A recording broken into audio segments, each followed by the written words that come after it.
오늘 우리 교회는 코로나 확산 방지를 위하여 온라인으로 예배를 드립니다. 오늘 우리의 예배를 통해서 주님의 치유하심과 능력이 모든 열방에 임하시리라 분명히 믿습니다. 사도신경으로 신앙을 고백하시겠습니다. 전능하사 천지를 만드신 하나님 아버지를 내가 믿사오며 그 외아들 우리 주 예수 그리스도를 믿사오니 이는 성령으로 잉태하사 동정녀 마리아에게 나시고 본디오 빌라도에게 고난을 받으사 십자가에 못 박혀 죽으시고 장사한 지 사흘 만에 죽은 자 가운데서 다시 살아나시며 하늘에 오르사 전능하신 하나님 우편에 앉아 계시다가 저리로서 산 자와 죽은 자를 심판하러 오시리라. 성령을 믿사오며 거룩한 공예와 죄를 사하여 주시는 것과 몸이 다시 사는 것과 영원히 사는 것을 믿사옵나이다. 아멘. 찬송가 144장으로 하나님께 찬송을 올려드리시겠습니다. 예수 나를 위하여 십자가를 질 때 세상 죄를 지시고 고초당하셨네. 예수님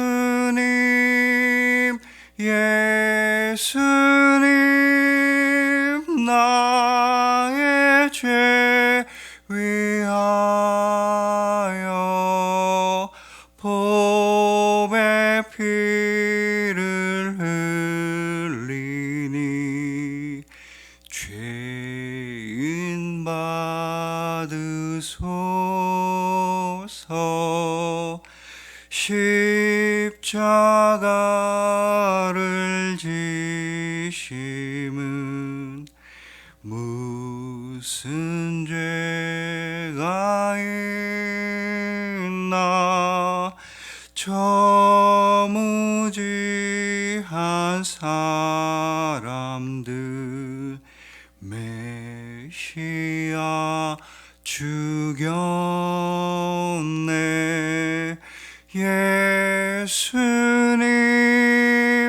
예수님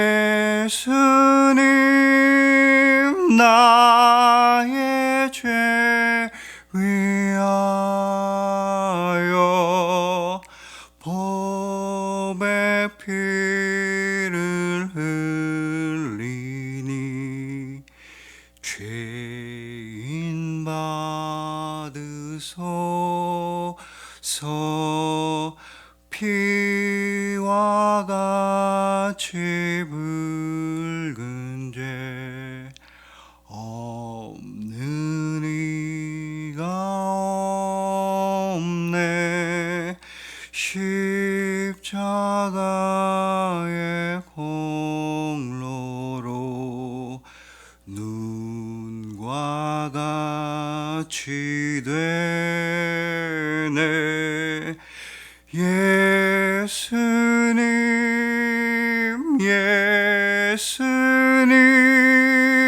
나의 죄 위하여 보배 피를 흘리니 죄인 받으소서. 아름답다 예수여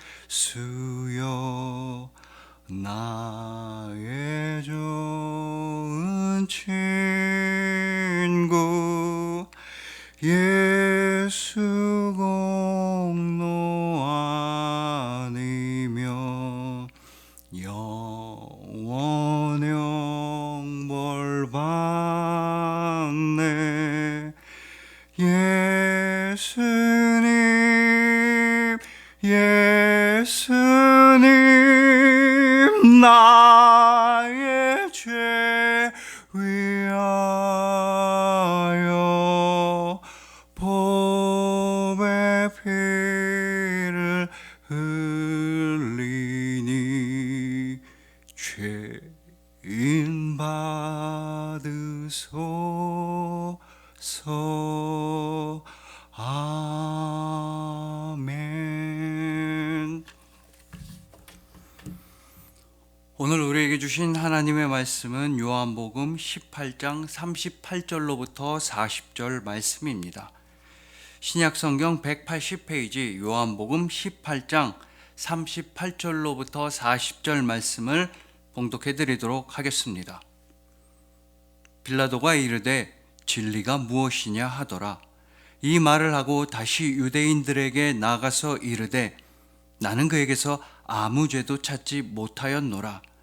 유월절이면 내가 너희에게 한 사람을 놓아주는 전례가 있으니 그러면 너희는 내가 유대인의 왕을 너희에게 놓아주기를 원하느냐 하니 그들이 또 소리질러 이르되 이 사람이 아니라 바라바라 하니 바라바는 강도였더라.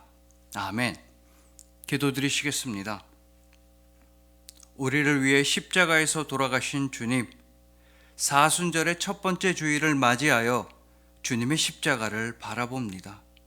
우리의 눈에서 눈물이 흐르지만 주님께서는 보혈을, 그 피를 흘리셨습니다. 그 보혈만 의지하여 십자가 앞에 무릎을 꿇습니다. 죽기까지 우리를 사랑하신 우리 주님 예수 그리스도의 그 아름다우신 이름으로 기도합니다. 아멘.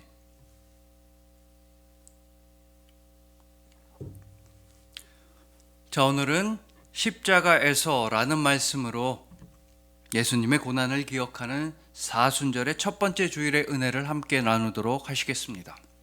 여러분, 요새 TV에 자주 나오시는 오은영 박사님은 한 언론 매체와의 인터뷰에서 이런 말씀을 하신 적이 있습니다.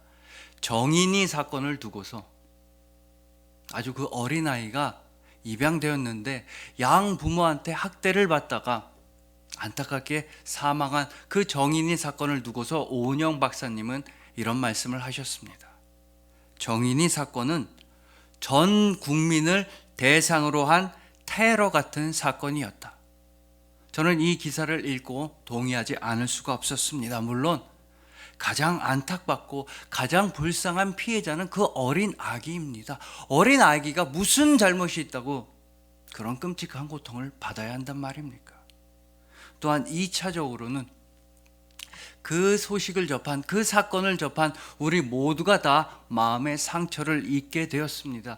제 주변에 어떤 분들은 눈물이 멈추질 않는다고 한 분도 있으며 살면서 이렇게까지 분노가 치밀어 오른 적은 처음이라고 말씀하신 분도 있습니다. 크건 작건 간에 이런 방식이든 저런 방식이든 간에 그 안타까운 사건을 접하고서 우리 모두는 다 마음의 상처와 아픔을 입게 되었습니다.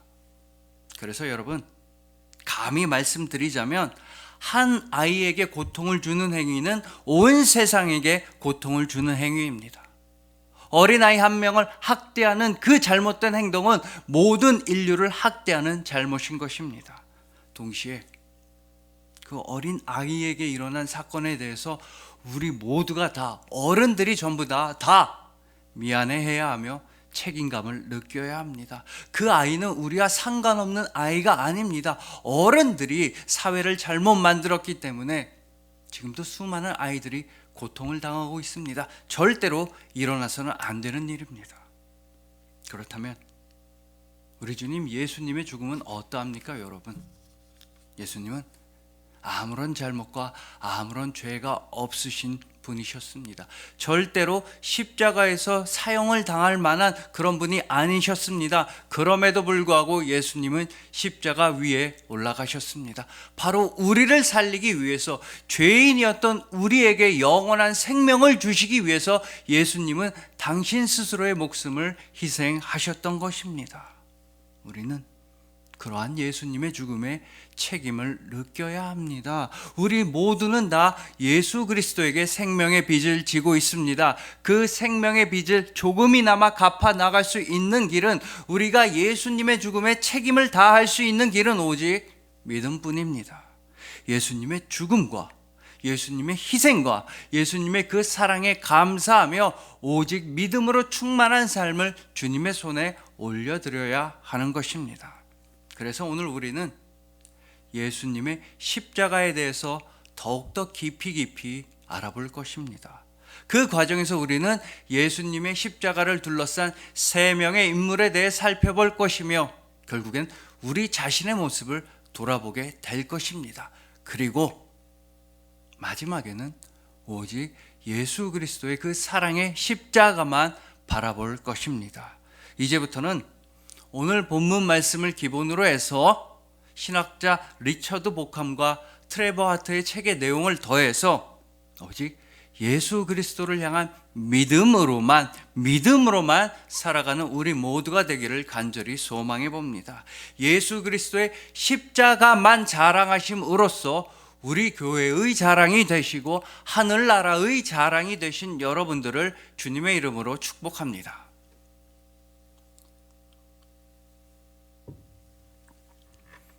자, 우리가 예수님의 십자가를 둘러싼 세 명의 인물 중에 가장 먼저 살펴볼 인물은 바로 본디오 빌라도입니다.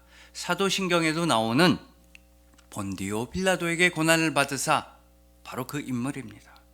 여러분, 이 빌라도는 로마 제국이 유대 땅에 임명한 총독이었습니다. 쉽게 말해서 이 빌라도는 우리나라 일제강점기 때에 일본이 우리나라 조선에 임명한 조선 총독 같은 인물이었다라고 생각하시면 됩니다. 그래서 적어도 유대 땅 안에서는 이 빌라도의 권력이 매우 막강하였습니다. 로마 군병, 로마 군대들도 많이 거느리고 있었고, 유대 땅 안에 있는 모든 권한이 이 한 사람 본디오 빌라도에게 집중되었던 것입니다. 특히나 빌라도에게는 어떤 사람을 정해서 그 사람한테 사형 판결을 내리고 사형을 집행할 수 있는 권한이 있었습니다. 빌라도에게만 허락된 권한이었습니다. 그렇기 때문에 이 유대인들, 대제사장들, 서기관들은 예수님을 잡아다가 본디오 빌라도 총독에게 데려간 것입니다. 마음 같아서야, 제사장들의 마음 같아서야 당장에 자기 손으로 예수님을 죽이고 싶었겠지만 그럴 수는 없었습니다. 유대인들이 자기 마음대로 사형을 집행했다가는 로마 제국에 의해서 엄벌을 당하고 강력한 제재를 당하게 되기 때문에, 그래서 이 유대인들은 예수님을 본디오 빌라도 앞에 끌고 갔습니다. 자, 정리하자면요, 유대 땅에서 본디오 빌라도는 막강한 실력자였습니다. 이론적으로도 그렇고 실제로도 그렇고 또한 법적으로도 유대 땅에서 본디오 빌라도는 최고의 권력자였던 것입니다. 그는 마음대로 죄인을 죽일 수도 있었고 살릴 수도 있는 그런 권한이 있었습니다. 그의 발언과 그의 결정에 모든 것이 달려 있었던 것입니다. 그러니까 이 예수님의 순환 이야기, 즉 예수님께서 십자가에서 돌아가시는 이 과정에서 세상이 보기에는 가장 중요한 결정권은 본디오 빌라도한테 있었다는 뜻입니다. 사람들의 기준에서 보기에는 본디오 빌라도야말로 예수님을 죽일 수도 있었고 살릴 수도 있는 권력이 있었으며, 예수님의 순환 이야기에서 가장 중요한 열쇠를 쥐고 있는 사람은 본디오 빌라도처럼 사람들에겐 보였던 것입니다. 그렇지만 여러분, 하나님의 관점은 다르셨습니다. 정반대이셨습니다. 하나님의 시선, 즉 하나님의 말씀인 성경을 보자면 빌라도는 가장 강력한 권력자가 아니라 오히려 빌라도는 가장 유약하고 가장 연약하고 가장 우유부단하며 갈팡질팡을 못하는 모습을 우리에게 보여주고 있습니다. 즉 빌라도는 너무나 쉽게 유대인들한테 조종당하는 그런 모습을, 나약한 모습을 보여주는 것입니다. 자, 여러분, 본디오 빌라도는 분명히 알고 있었습니다. 예수님한테는 사형을 당할 만한 죄가 없다는 사실을 분명히 알고 있었습니다. 마태복음에서도 그렇고 마가복음에서도 누가복음에서도 본디오 빌라도는 예수님한테는 죄가 없으며 유대인들이 예수님을 시기하고 질투해서 그 이유로 죽이려고 한다는 걸 잘 알고 있었습니다. 오늘 보면 38절 하반절에서도 빌라도는 예수님이 무죄시다라는 사실을 알고 있었습니다. 유대인들에게 나아가서 이르되 나는 그에게서 아무 죄도 찾지 못하였노라. 하지만 이렇게 다 알고 있었으면서도 본디오 빌라도는 예수님을 죽도록 내어주었습니다. 자신의 양심을 배반했으며 자신의 신념을 배반했습니다. 빌라도는 자신이 가지고 있던 권력을 무죄였던 예수님을 죽이는 데 사용했던 것입니다. 왜냐? 본디오 빌라도는 두려운 게 너무나 많았습니다.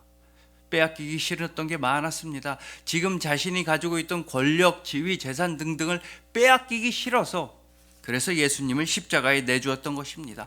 빌라도는 참으로 두려움이 많은 사람이었습니다.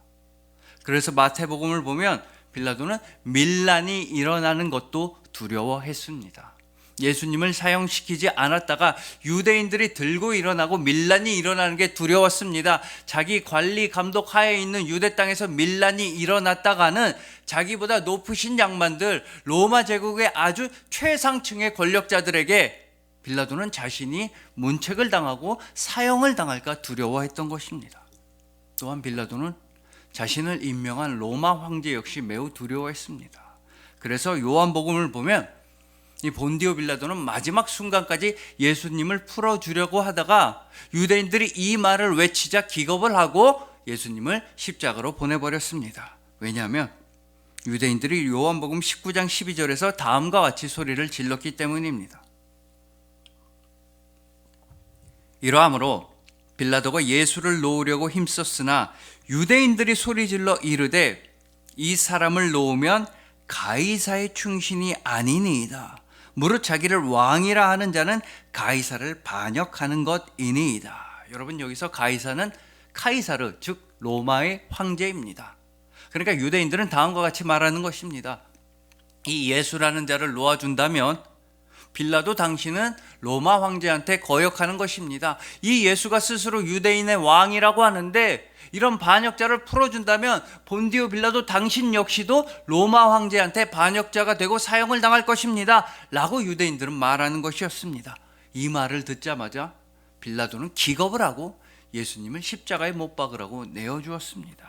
이렇게 해서 빌라도는 유대인들 대제사장들과 서기관들에게 노란한 것입니다. 마치 꼭두각시처럼 다른 이들에게 조종당하는 모습을 빌라도는 보여주었습니다.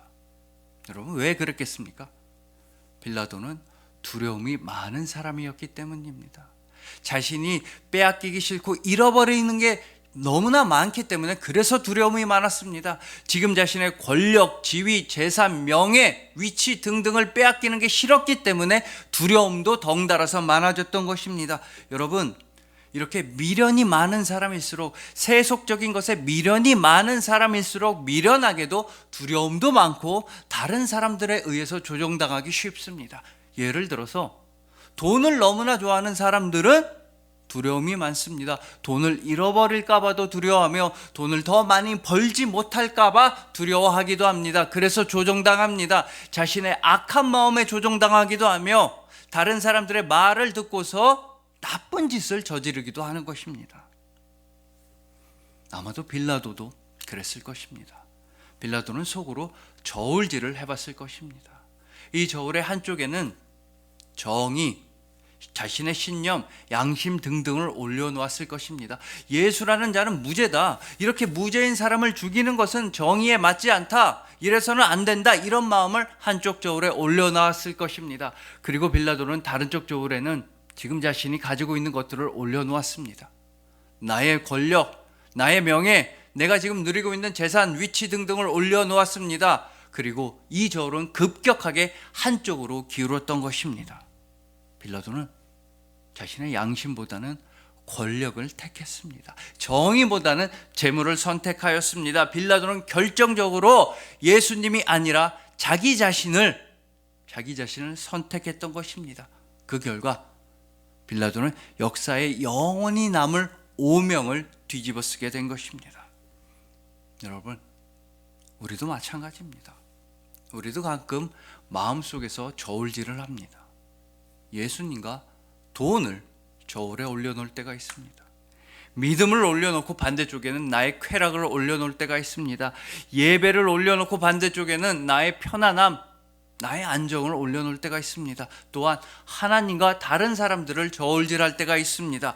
우리 모두의 저울이 오로지 예수님을 향한 방향으로만 기울기를 간절히 소망합니다. 오직 믿음을 향한 방향, 오직 예배와 말씀을 향한 방향으로만 우리 마음의 저울이 기울기를 간절히 소망합니다. 절대로 본디오 빌라도의 길로 나아가지 않게 되기를 기도합니다. 자, 여러분, 이렇게 무죄인 예수님을 죽였던 본디오 빌라도는 자신의 죄책감, 자신의 죄의 문제를 어떻게 해결하려고 했습니까? 자, 마태복음 27장 24절에서 빌라도는 물에다가 자신의 손을 씻었습니다. 그러면서 나는 죄가 없다고 말했습니다. 빌라도가 아무 성과도 없이 도리어 밀란이 나려는 것을 보고 물을 가져다가 무리 앞에서 손을 씻으며 이르되 이 사람의 피에 대하여 나는 무죄하니 너희가 당하라.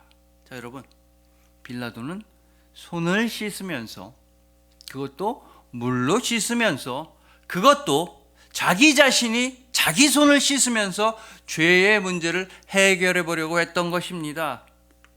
무죄인 분을 죽였다, 양심 대신에 재산을 택했다, 신념 대신에 권력을 택했다, 이런 자신의 죄책감과 죄의 문제를 요식 행위로서, 물에다가 손을 씻는 요식 행위로서 해결해 보려고 했던 것입니다. 그리고 나선 뻔뻔하게 말합니다. 나는 예수의 피와 관계가 없다. 나는 예수의 죽음과 전혀 상관이 없다. 이렇게 말했습니다. 그리고 여러분, 이 발언이야말로 본디오 빌라도가 저질렀던 가장 최악의 잘못이자 최악의 실수였던 것입니다. 왜냐하면 여러분, 이 죄라고 하는 것은 빌라도처럼 물로 씻어서는 해결될 수가 없기 때문입니다. 죄의 문제는 빌라도처럼 자기 자신이 씻어서는, 내가 내 손을 씻어서는, 나의 공로와 나의 행위를 의지해서는 절대로 해결될 수가 없기 때문입니다.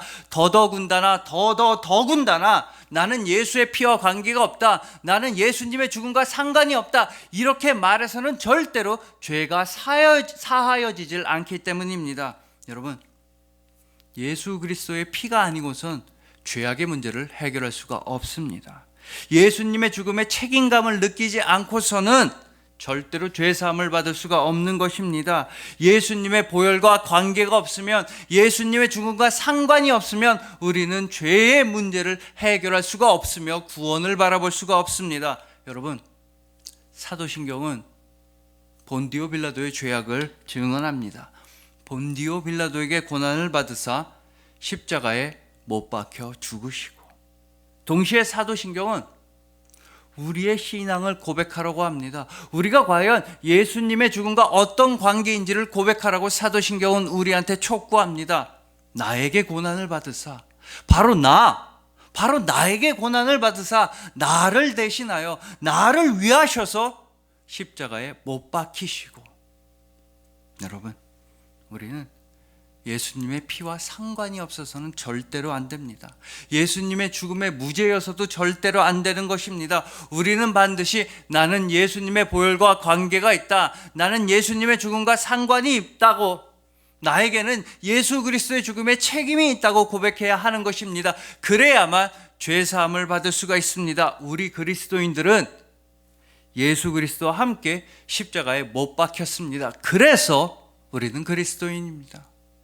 우리 그리스도인들은 예수 그리스도의 보혈과 예수 그리스도의 죽음과 하나가 되었습니다. 그래야만 그리스도인인 것입니다. 그러니 부디 예수 그리스도의 십자가 밑에서, 바로 밑에서 묵묵히 그 보혈을 맞으시길 간절히 소망합니다. 예수님과 가장 가까운 곳에서 가장 가까운 관계가 되시길 간절히 소망합니다. 그때 비로소 우리는 본디오 빌라도의 길을 떠나서 예수 그리스도의 십자가로 향하게 될 것입니다. 예수님의 십자가와 하나가 되신 여러분들을 주님의 이름으로 축복합니다.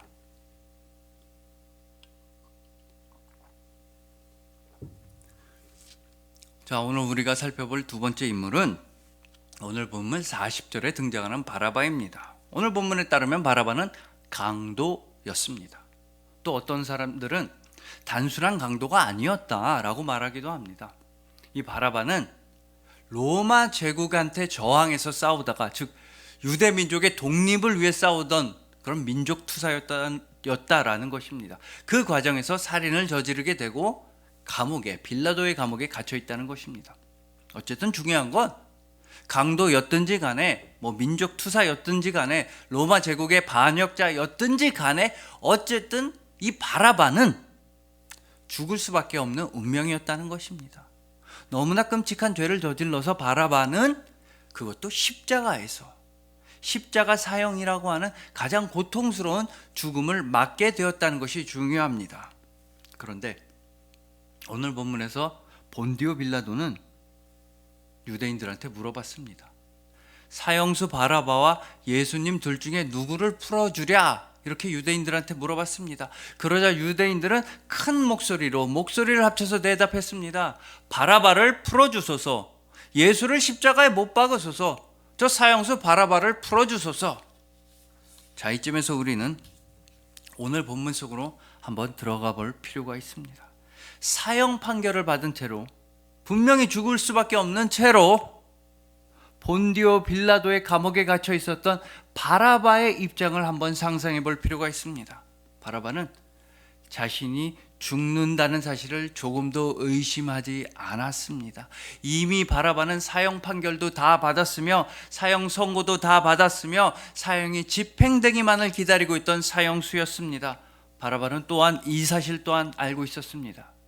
자신이 얼마나 끔찍한 매질과 채찍질을 당하게 될지를 알고 있었으며, 얼마나 심한 조롱과 모욕을 당하게 될지도 알고 있었으며, 십자가 위에서 손과 발에 못이 박혀서 가장 고통스럽게 죽어야만 한다는 사실 또한 바라바는 잘 알고 있었습니다. 그런데 그 상황에, 그 와중에 바깥에서 시끄러운 소리가 들려오는 겁니다. 수많은 사람들이, 자기 동족인 유대인들이 외치는 고함 소리가 들려왔습니다. 바라바를 풀어주소서.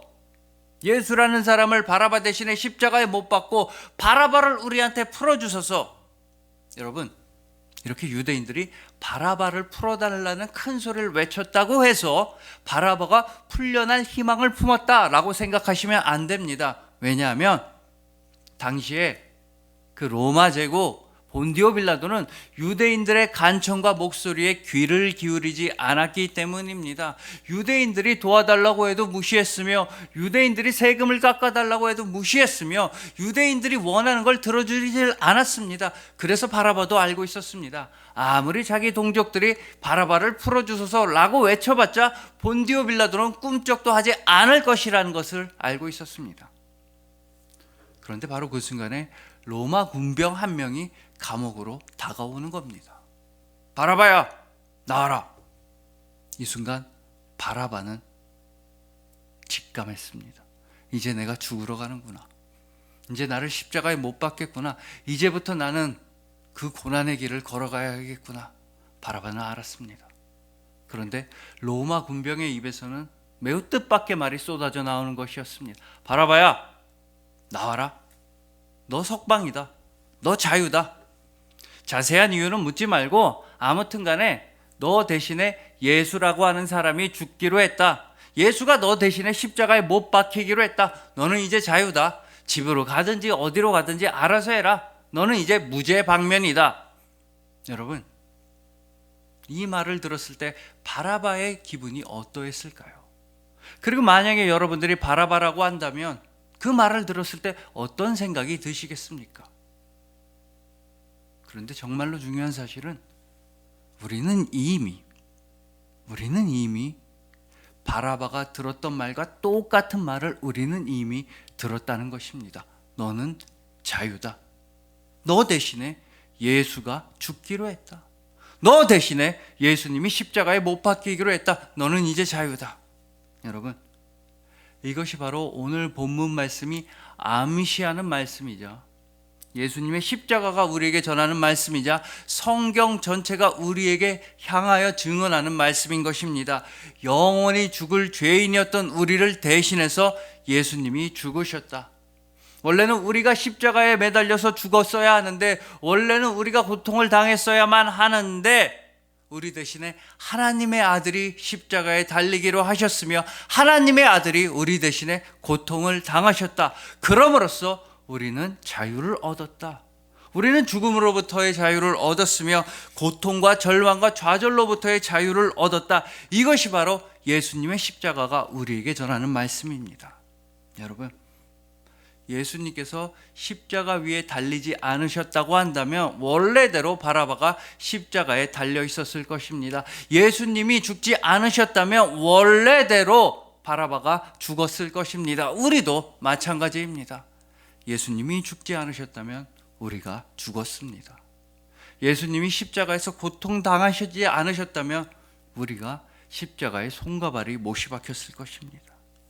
예수님이 우리를 대신해서 죽으시고 고통당하셨기 때문에 우리가 소망을 누리며 영원히 살아가게 되었습니다. 그렇기 때문에 바라바는 곧 우리이고 우리가 곧 바라바인 것입니다. 이 진리를 이사야서 53장 5절은 명확하게 선포하고 있습니다.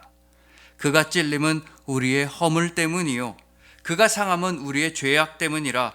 그가 징계를 받음으로 우리는 평화를 누리고 그가 채찍에 맞음으로 우리는 나음을 받았도다. 여러분, 우리는 오직 예수님으로 인하여 살아있게 되었습니다. 우리는 원래 살 소망이 끊어졌으며 아무런 가능성과 아무런 가망이 없었으나 예수님께서 우리를 대신하여 십자가에서 죽으셨기에 우리에게는 영원히 살 소망이 생기게 되었던 것입니다. 이 십자가에 여러분을 향하신 예수님의 마음, 예수님의 사랑이 빛나고 있는 것입니다. 그러니 부디 오직 예수 그리스도의 십자가만을 자랑으로 삼으시길 소망합니다. 예수님의 십자가만 표대로 해서 열심히 달려가시길 간절히 소망합니다. 예수님의 십자가 사랑으로 말미암아 영원한 평안과 영원한 사랑과 영원한 생명을 누리시는 여러분들을 주님의 이름으로 축복합니다.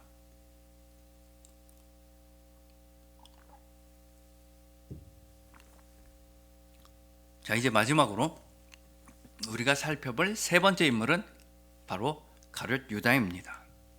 비록 오늘 본문에서는 직접적으로 등장하고 있지는 않지만 일반적으로는 우리가 예수님의 죽음에 있어서 가장 큰 책임은 가룟 유다한테 있다고 말하기 때문입니다.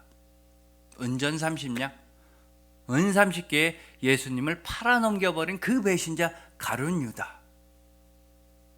그런데 우리가 또 곰곰이 생각해 보면 가룟 유다만 예수님을 배신한 것도 아니었습니다. 제자들 전부 다 예수님께서 붙잡히시자 예수님을 버려두고 다 도망치고 배신했습니다. 베드로를 보십시오.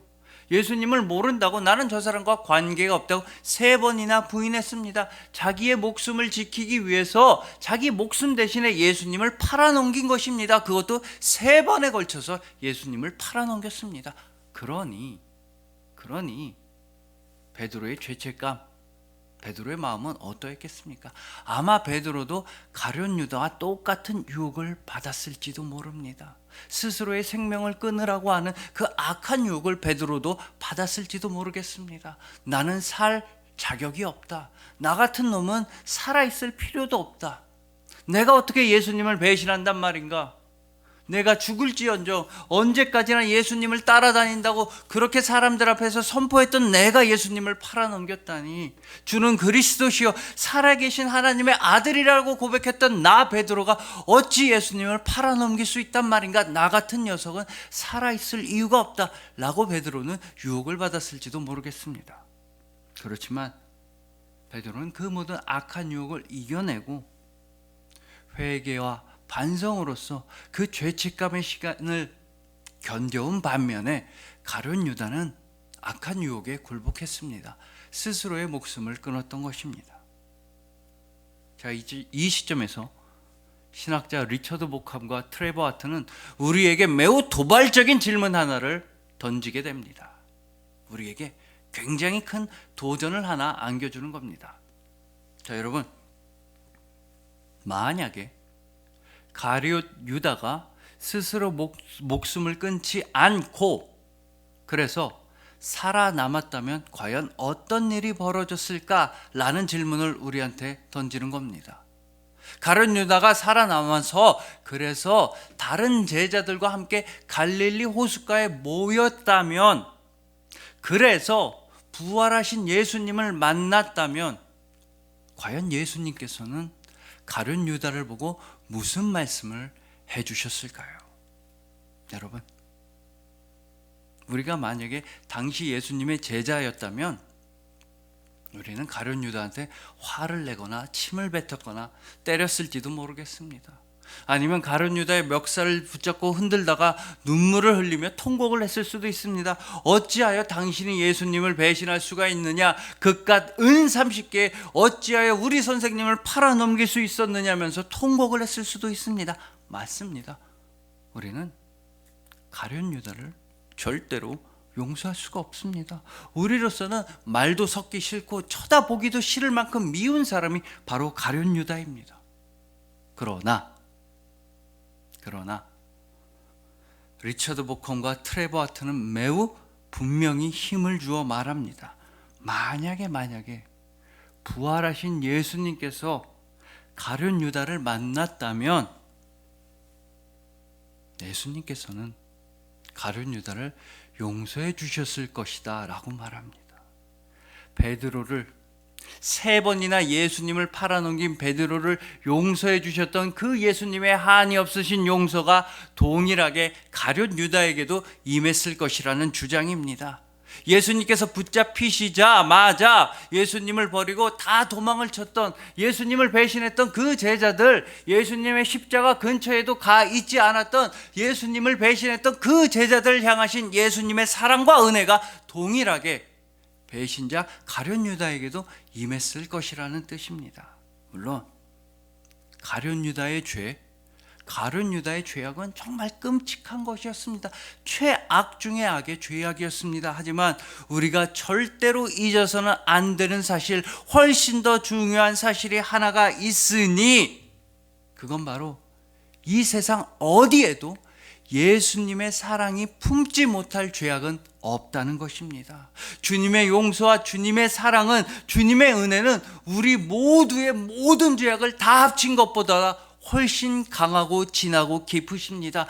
예수 그리스도의 사랑은 이 세상 무엇보다도 강하고 넓으시고 영원하고 한이 없으시기 때문입니다. 만약에 부활하신 예수님께서 살아남은 가룟 유다를 만나셨다면 예수님은 무조건 반드시 그 죄인 또한 용서해 주셨을 것입니다. 왜냐하면 만약에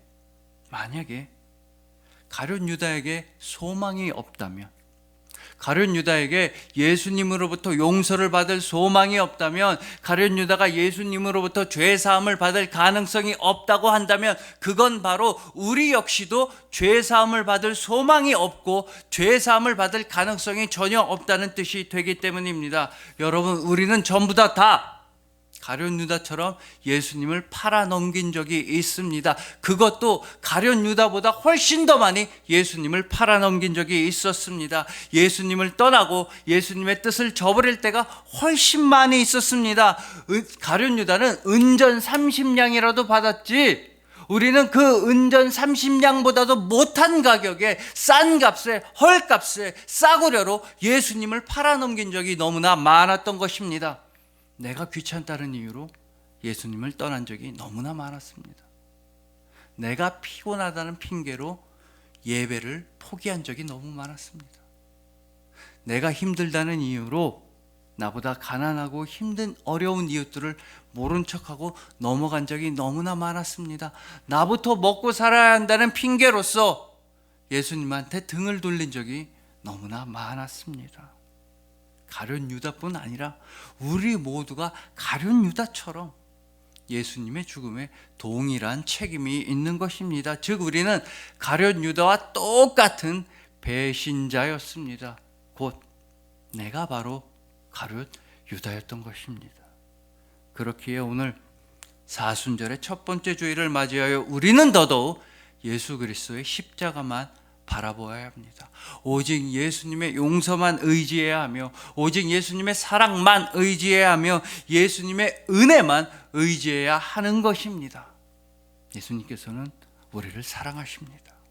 여러분, 오늘 설교의 제목과 똑같은 제목의 찬송이 하나 있습니다. 십자가에서 라고 하는 찬송에는 다음과 같은 가사들이 나옵니다. 십자가에서 그는 내 이름 바꾸셨네. 고아에서 아들로, 거절에서 용납으로, 죄인에서 의인으로 바꾸어 주셨네. 저는 이 찬송의 가사에 오늘 설교 내용을 통해서 다른 가사를 더 덧붙이고 싶습니다. 예수님은 십자가에서 우리의 이름을 바꾸어 주셨습니다. 본디오 빌라도에서 그리스도인으로, 바라바에서 그리스도인으로, 가룟 유다에서 그리스도인으로 예수님은 우리의 이름을 십자가에서 바꾸어 주셨습니다.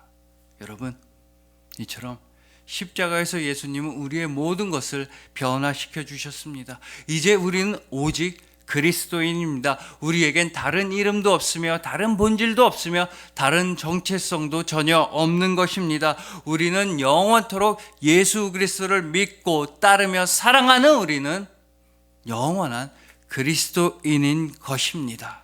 그리하여 예수님과 함께 십자가의 길로 나아가시는 여러분들, 예수님의 은혜와 예수님의 죄사함과 용서로서 살아가시는 여러분들, 오직 예수 그리스도, 처음부터 끝까지 오직 예수님만 의지하시는 여러분들을 진심으로 사랑하고 축복합니다.